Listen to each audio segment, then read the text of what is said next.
Hail, guardian of the Redeemer, spouse of the Blessed Virgin Mary. To you, God entrusted His only Son. In you, Mary placed her trust.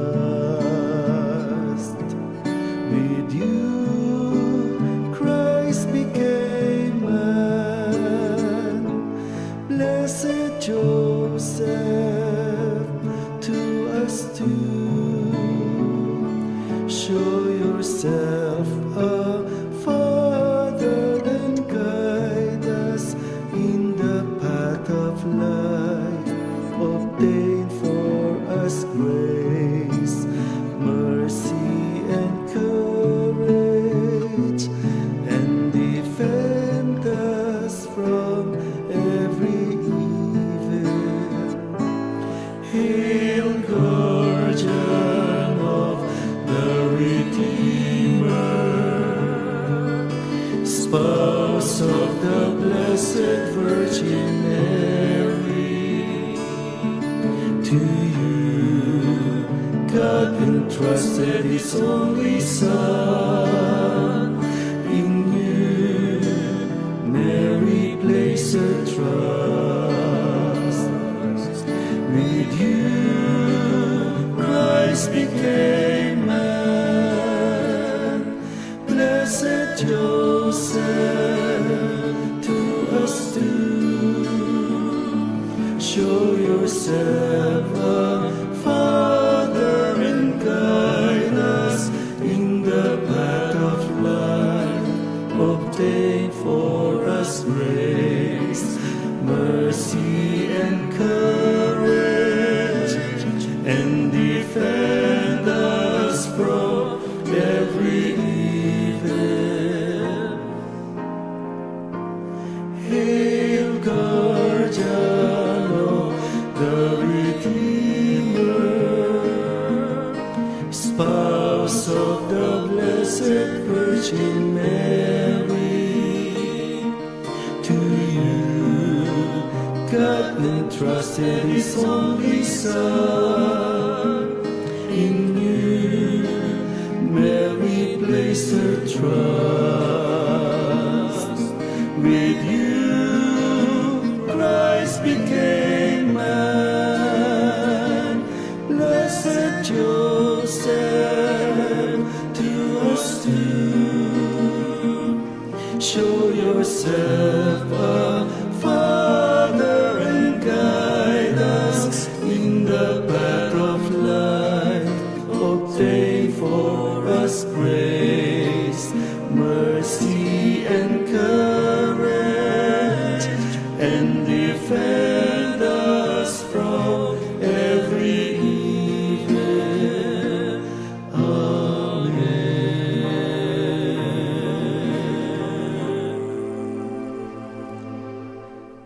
And defend us from every evil.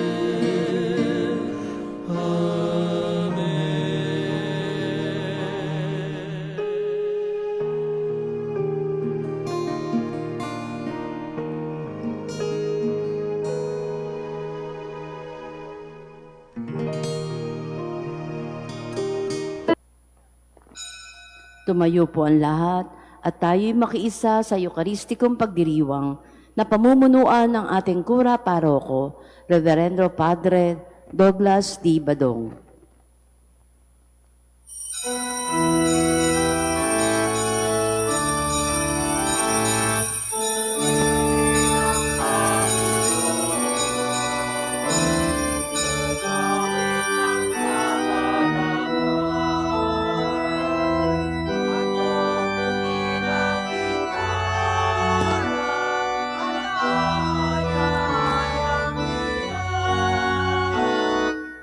Bye.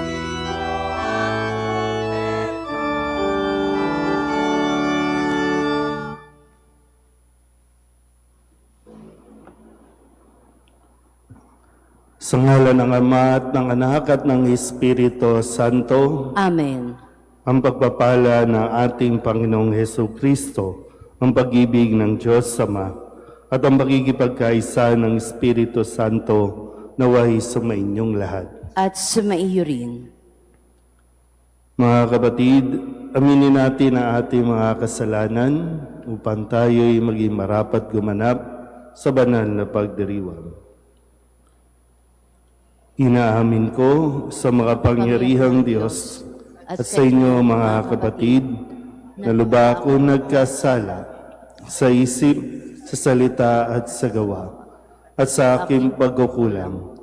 Kaya isinasamo ko sa mahal na Birheng Maria, sa lahat ng mga anghel at mga banal, at sa inyo mga kapatid, na ako'y panalangin sa Panginoong ating Diyos. Kaawaan tayo ng makapangyarihang Diyos, patawarin tayo sa ating mga kasalanan at patnubayan tayo sa buhay na walang hanggan. Amen. Panginoon, kaawaan mo kami. Panginoon, kaawaan mo kami. Kristo, kaawaan mo kami. Kristo, kaawaan mo kami. Panginoon, kaawaan mo kami. Panginoon, kaawaan mo kami. Manalangin tayo.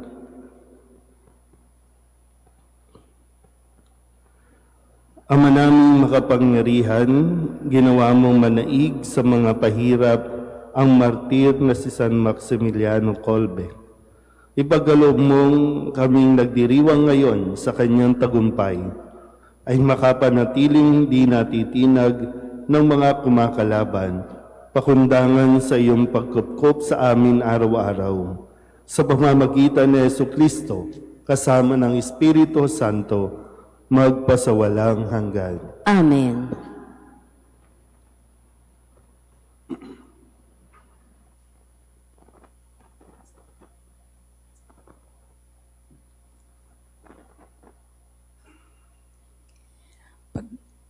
Pagbasa mula sa aklat ni Propeta Ezekiel.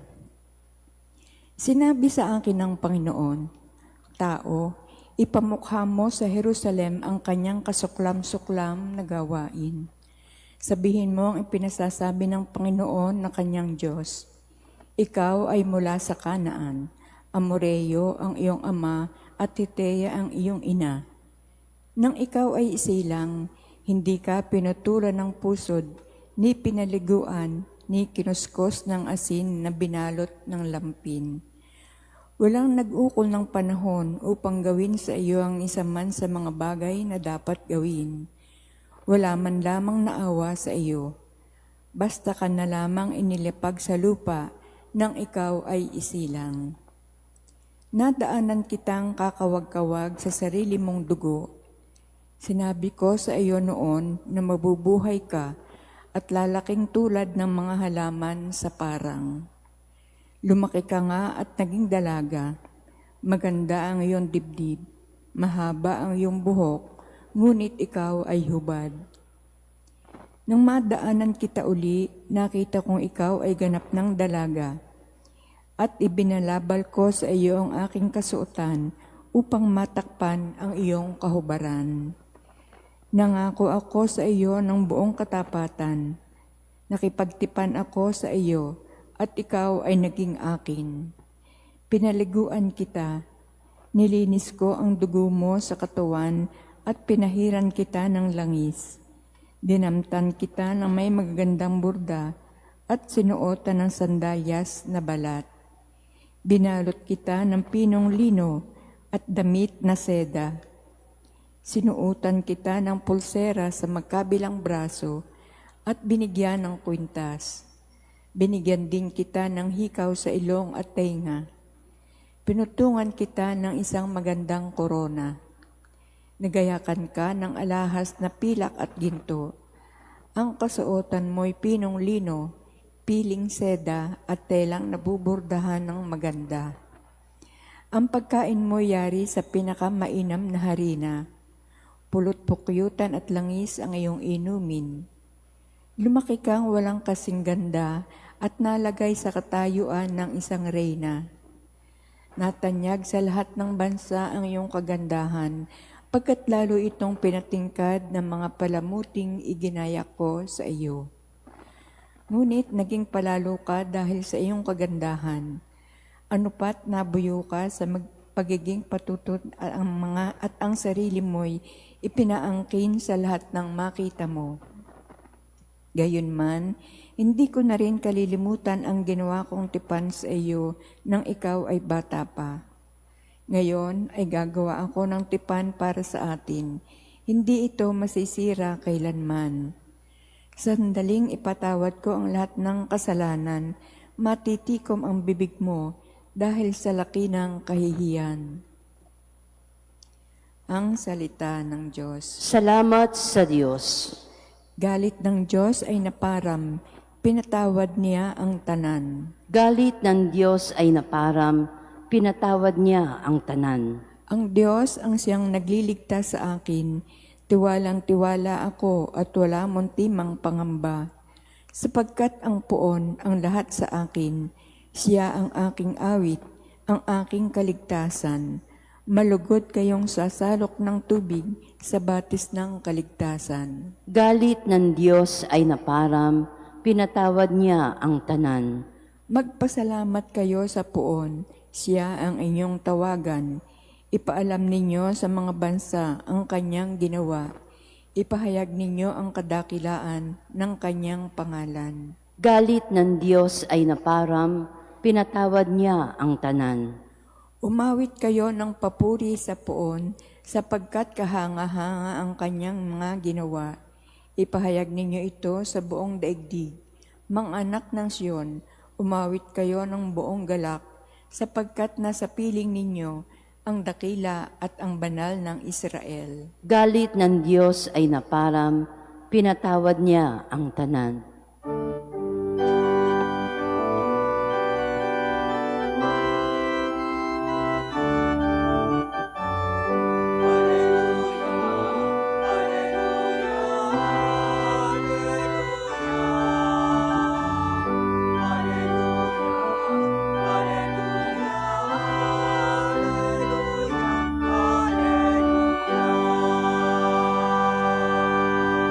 Tanggapin niyo ang salita na di sa tao nagmula, kundi sa Diyos na dakila. Alleluia, Alleluia, Alleluia, Alleluia, Alleluia, Alleluia,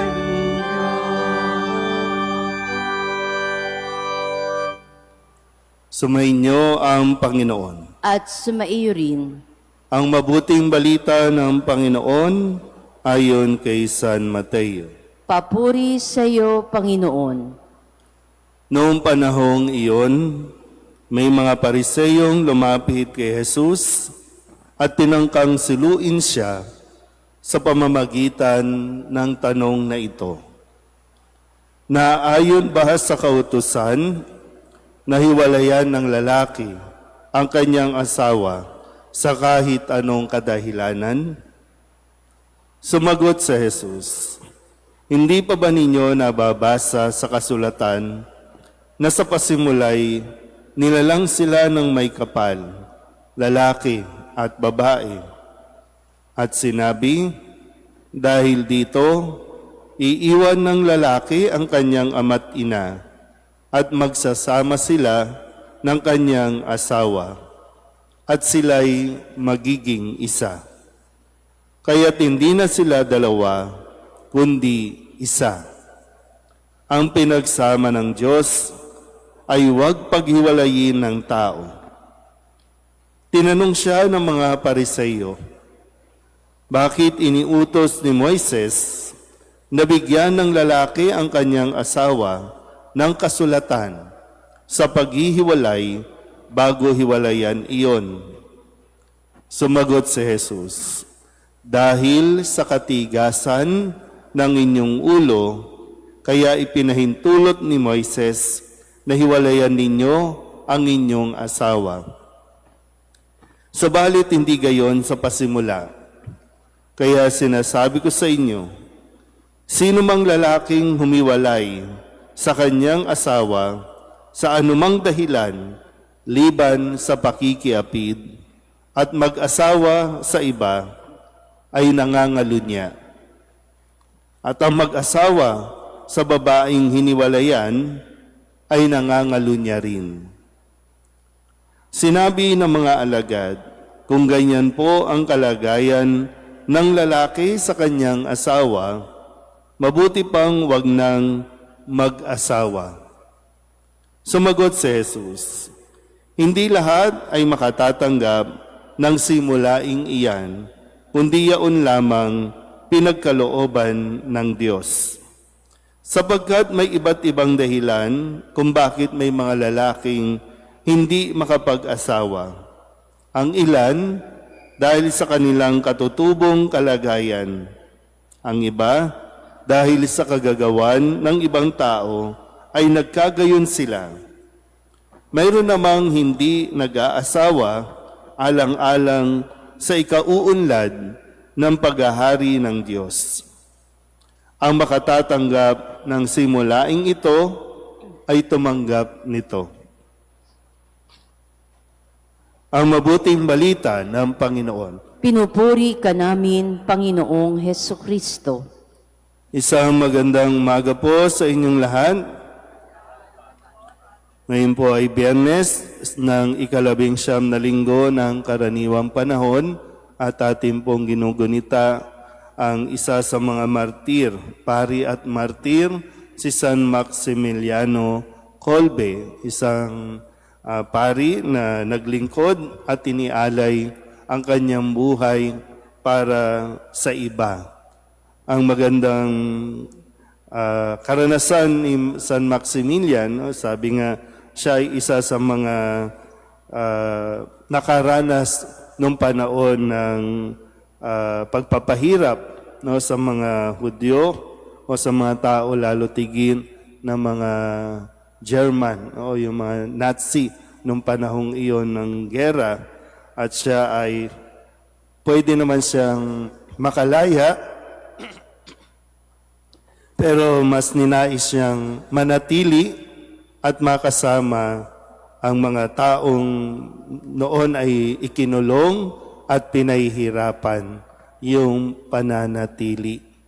Na magandang maiugnay natin sa ating mga pagbasa ngayon. Sa unang pagbasa ay ang pananatili ng Diyos sa kanyang pakikipagtipan sa kanyang bayan. Ito yung pahayag ni Propeta Ezekiel, yung pakikipagtipan na laging nire-renew ng Diyos kahit na ang tao ay patuloy na nagtataksil, patuloy na nagkakasala.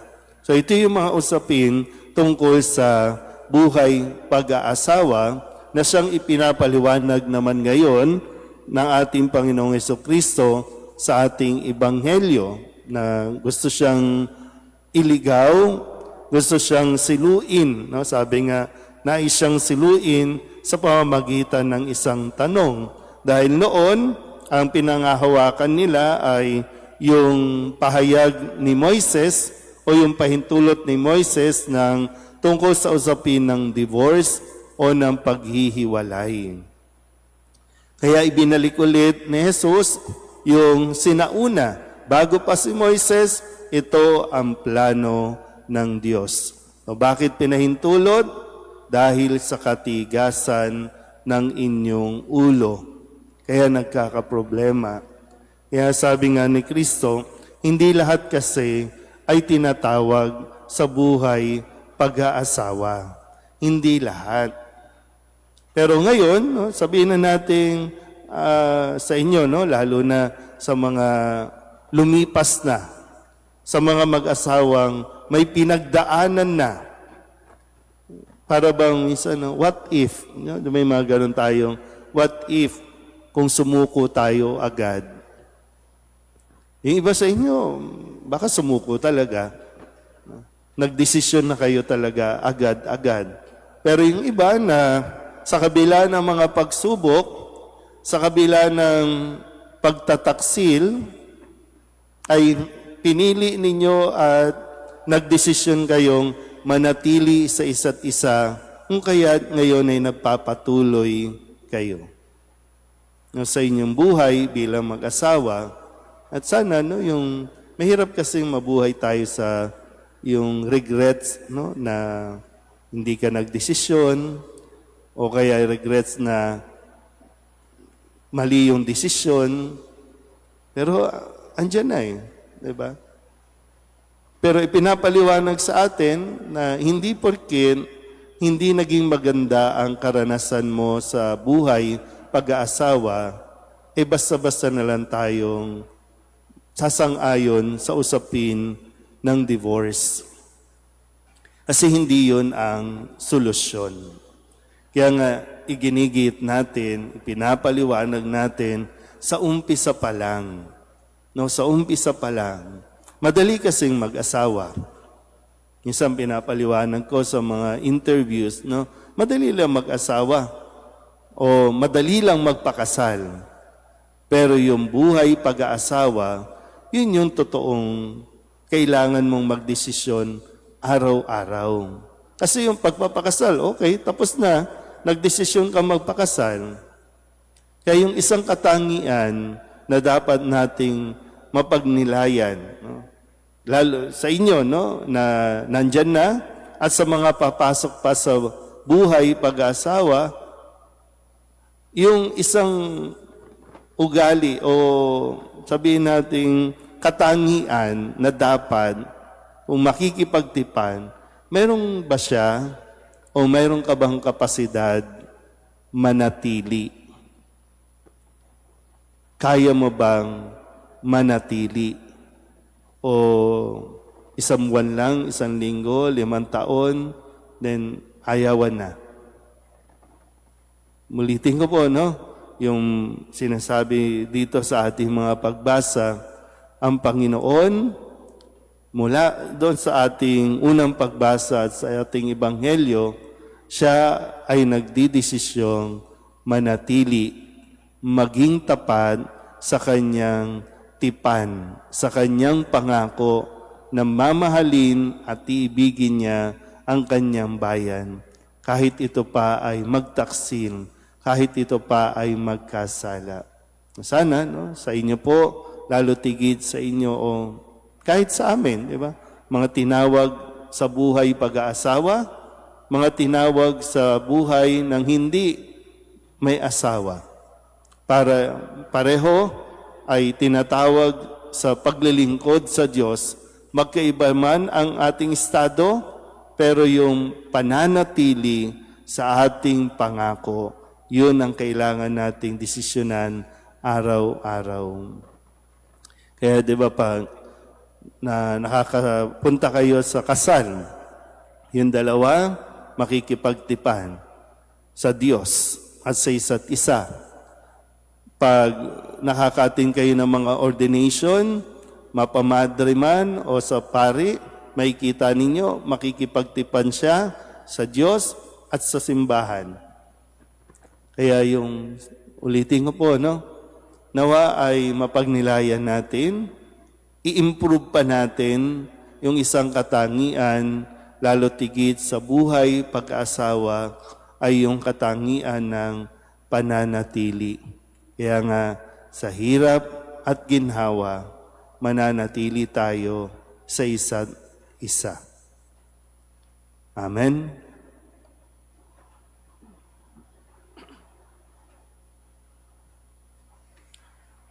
Nakikilahok sa paglikha ng Diyos ng bagong buhay ang mga mag-asawa at may bahay. Ialay natin ang ating mga panalangin ngayon para sa mga magulang at mga anak.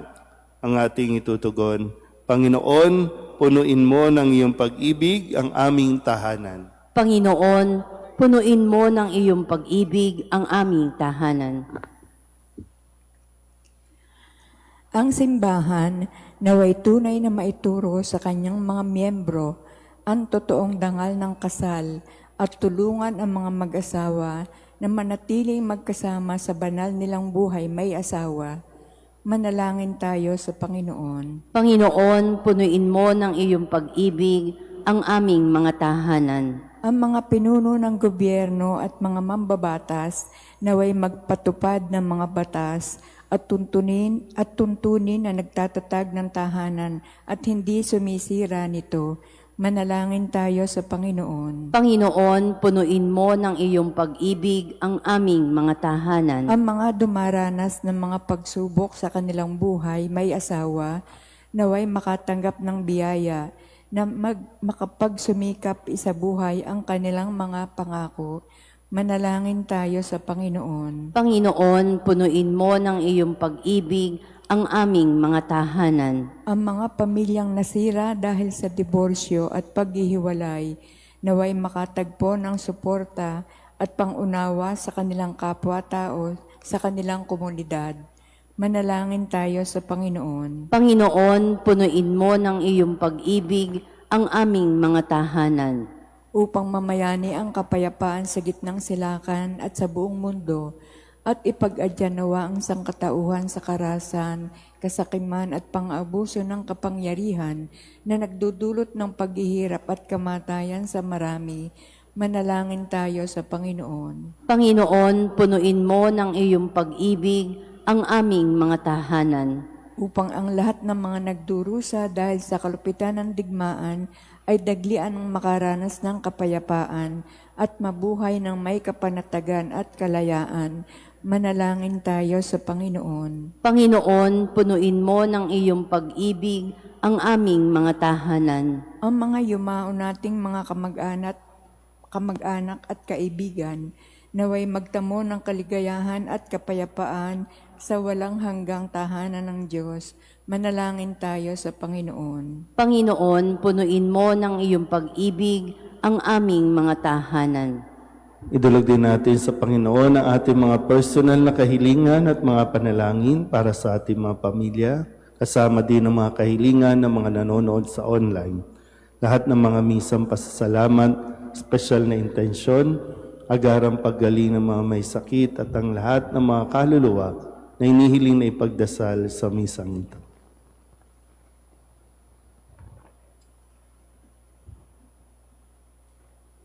Ang lahat ng ito inihiling namin sa ngalan ni Kristo ang aming Panginoon. Amen.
Manalangin kayo mga kapatid upang paghahain natin ang kalugdan ng Diyos amang makapangyarihan. Tanggapin nawa ng Panginoon itong paghahain sa iyong mga kamay, sa kapurihan niya at karangalan, sa ating kapakinabangan at sa buong sambayanan niyang banal. Ama naming lumikha, pakabanalin mo at basbasan ng mga alay na nakahanda upang paalabin nito ang aming diwa sa ningas ng pag-ibig mo na nagdulot ng tagumpay sa pagpapakasakit ni San Maximiliano Kolbe sa pamamagitan ni Jesucristo kasama ng Espiritu Santo magpasawalang hanggan. Amen. Sumainyo ang Panginoon. At sumaiyo rin. Itaas sa Diyos ang inyong puso at diwa. Itinaas na namin sa Panginoon. Pasalamatan natin ang Panginoong ating Diyos. Marapat na siya ay pasalamatan. Ama naming makapangyarihan, tunay ngang marapat na ikaw ay aming pasalamatan. Ngayong aming kagalakan na si San Maximiliano Kolbe ay parangalan. Siya'y kapanalig naming may paninindigan na ikaw ay pahayag kahit siya'y mamatay. sapagkat minarapat mong kanyang matularan ang iyong anak na naghain ng sariling buhay. Tulad ng naganap sa iyong anak, ang dugo ng mga martir ay dumanak, hindi dahil sa katatagang likas, kundi dahil sa iyong bigay na lakas. Kaya kaisa ng mga anghel na nagsisiawit ng papuri sa iyo, na walang humpay sa kalangitan, kami nagbubunyi sa iyong kadakilaan.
Ama naming banal, ikaw ang bukal ng tanang kabanalan. Kaya't sa pamamagitan ng iyong Espiritu, gawin mong banal ang kaloob na ito upang para sa aming maging katawan at dugo ng aming Panginoong Hesu Kristo. Bago niya pinagtiis ang pusang loob na maging handog, hinawakan niya ang tinapay, pinasalamatan kaniya, hinaghati-hati niya iyon, iniabot sa kanyang mga alagad at sinabi, "Tanggapin ninyong lahat ito at kanin, ito ang aking katawan na ihahandog para sa inyo."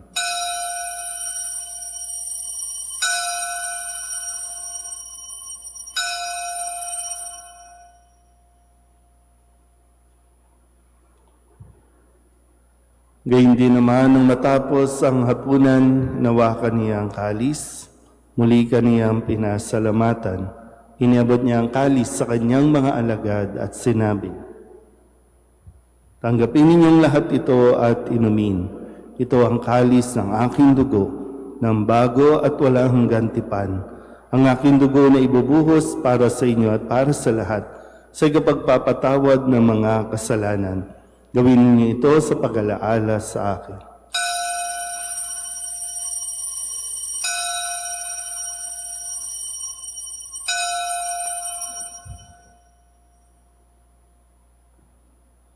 Ipagbunyi natin ang misteryo ng pananampalataya. Si Kristo'y namatay, si Kristo'y nabuhay, si Kristo'y babalik sa wakas ng panahon. Ama, ginagawa namin ngayon ang pag-alaala sa pagkamatay at muling pagkabuhay ng iyong anak.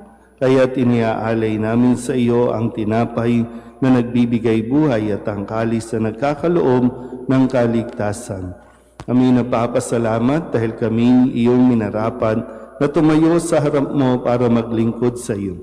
Isinasamo namin kami magsasalo-salo sa katawan at dugo ni Kristo ay mabuklod sa pagkakaisa sa pamamagitan ng Espiritu Santo.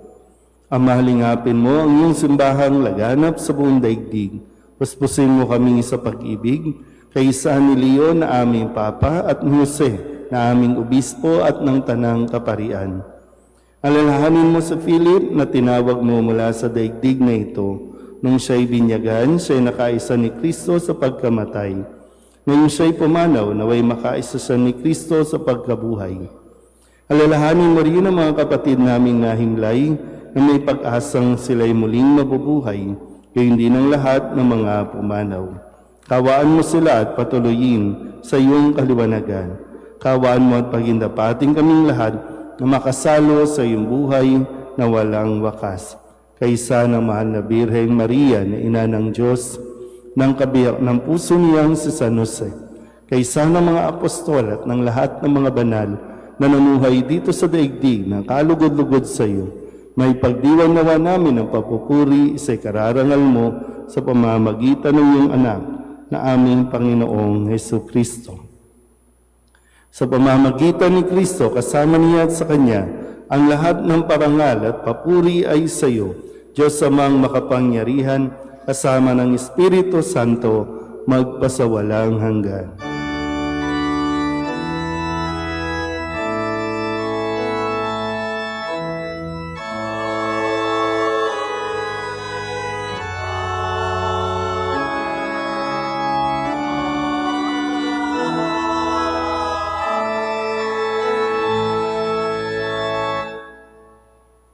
Sa tagubili ng mga nakagagaling na utos at turo ni Jesus sa Panginoon natin at Diyos, ipahayag natin ang lakas loob.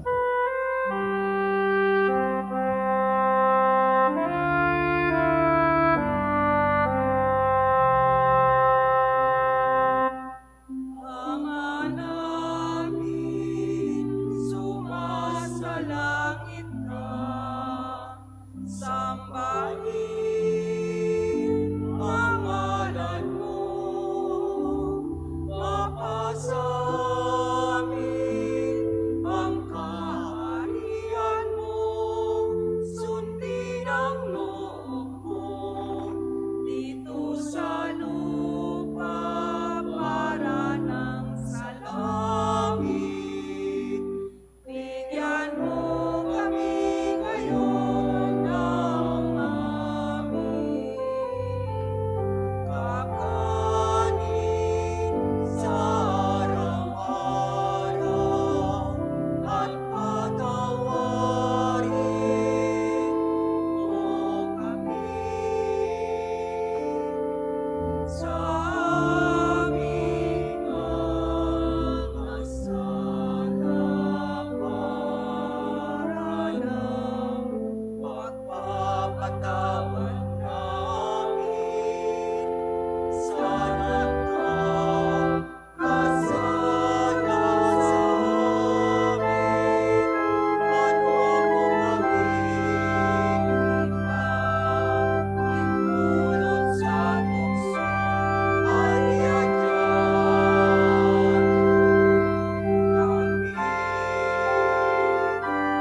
sa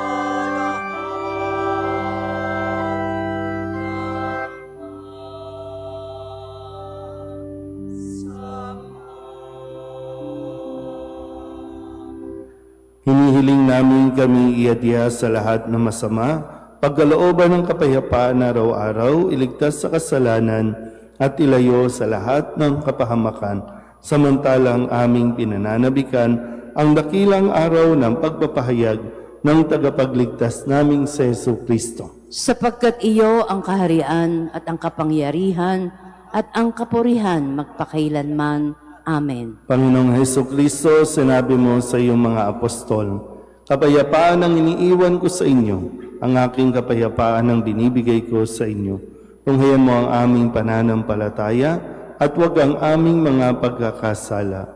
Pagkalooban mo kami ng kapayapaan at pagkakaisa ayon sa iyong kalooban, kasama ng Espiritu Santo, magpasawalang hanggan. Amen. Ang kapayapaan ng Panginoon ay laging sumainyo. At sumaiyo rin. Magbigayan tayo ng kapayapaan sa isa't isa.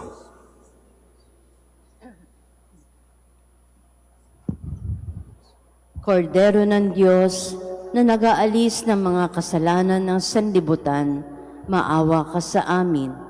Kordero ng Diyos na nag-aalis ng mga kasalanan ng sanlibutan, maawa ka sa amin.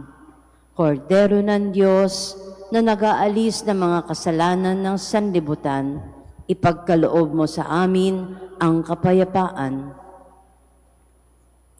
Ito ang kordero ng Diyos. Ito ang nag-aalis ng kasalanan ng sanlibutan. Mapalad ang mga inaanyayahan sa kanyang piging.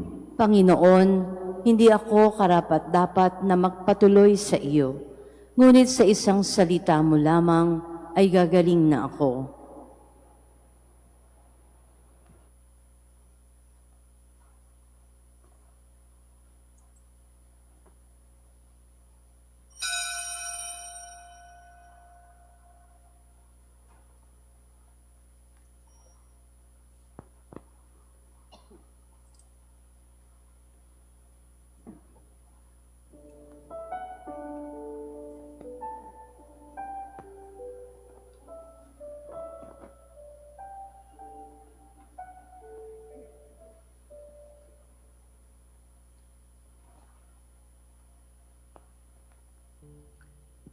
Luluhod po ang lahat.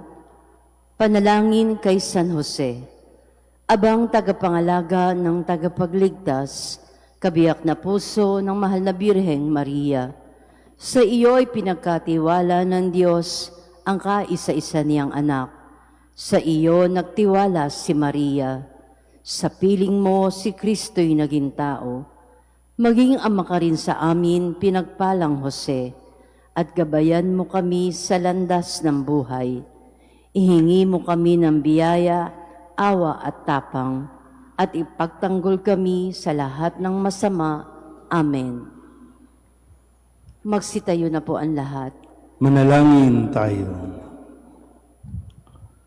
Ama naming mapagmahal, ang tinanggap naming banal na pakikinabang ay makapagdulot nawa sa amin ng katatagan na nagkaloob ng katapatan sa paglilingkod at tagumpay sa pagtitiis ng pagsubok sa iyong martir na si San Maximiliano Kolbe, sa pamamagitan ni Jesucristo kasama ng Espiritu Santo, magpasawalang hanggan. Amen. Sumainyo ang Panginoon. At sumaiyo rin. At pagpalain kayo ng makapangyarihang Diyos, Ama at Anak, at Espiritu Santo. Amen. Tapos ang banal na misa, umayo tayo sa kapayapaan ni Kristo. Salamat sa Diyos. Magandang umaga po.